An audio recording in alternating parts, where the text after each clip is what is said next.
ወንድ በተፈጥሮ ልክስክስ ስለሆነ የተለያየ ነገር ያለ ስለሚመስለው እንጂ ሁሉም ሴት የያዘው አንድ አይነት ነገር ነው። ፈጣሪ ሁላችን እሱ ትክክል ነው። አየነው ሁሉም አንድ ነው። ግን ደግሞ የሚናገሩት ነገር ሰምተን ነው አባቶቻችን ልቆች አትስሙ። እንደዚህ አይነት ነገሮችን እየሰማችሁ ይሄንን ባታደርጉ ጥሩ ነው።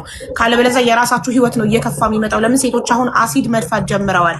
አዎ ወንድ ላይ አንድ ነገር ምን እንዳለች ነገርሽ ወላሂ ማለት ነው። እኔ እሷን ሰሚራ በጣም ስለምወዳ ስለማከብራት አልናገርም ብዬ ነው እንጂ ማለት ነው የመጨረሻ ዋርኒንግ ተሰጥቶኝ ማለት ነው ህይወትን አትፍቼ ነው ህይወቴን ማጠፋው ብላ ማስጠንቀቂያ ሰጥታ አስፈራርተኝ ማለት ነው 7 ቀን የሆነ ክፍል አለ ዘግቼ ተኝቻለሁ ብቻዬን ተደብቄ። ጀግና ናት ጀግና።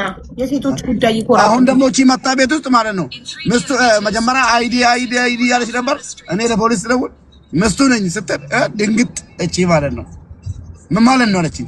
አይ እኔ ነግሬሻለሁ ምናምን ብዬ በኋላ ላስረዳ በሞክርም አታናገረኝም። ክላስ እየዘጋች ማለት ነው ወላሂ አልዓዚም ክላስ እየዘጋች ማታ የሆነ በቃ አሞኛል ብዬ በፎርም ማለት ነው እንደምቀጥ ነገር ሁኜ ክላስ ገባው። ላይቭ ላይ አልነበርኩም አላየሽም? ከእናንተ ጋር ጌም ከተጫወኩ በኋላ ቀስ ብዬ እጄ ገብቼ ስተኛ ተነሱ ጣለችኝ።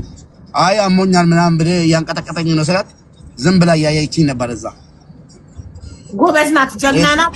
ትበርታ በደንብ በርቺ ይበልልን። እንደዚህ አትበይ ወላሂ እዚህ ስር ነው የምትወለው አቢባዬ በእናትሽ። አው እኮ ለሌሎች ወንዶችም ትምህርት ነው የሚሆነው። ገባክ? እንደዛ ካሽማ ትምህርት ሊሰጠኝ ነው እንደዛ አቢባ ወላሂ ማለት በቃ አሁን ኦሬዲ አንተ ከስተት ተምረሃል። ግን ለሌሎች ወንዶችም መማሪያ እንዲሆን አሁን ሚስቶች ይኸውልህ ሁለተኛ ሚስት የሚያገባባት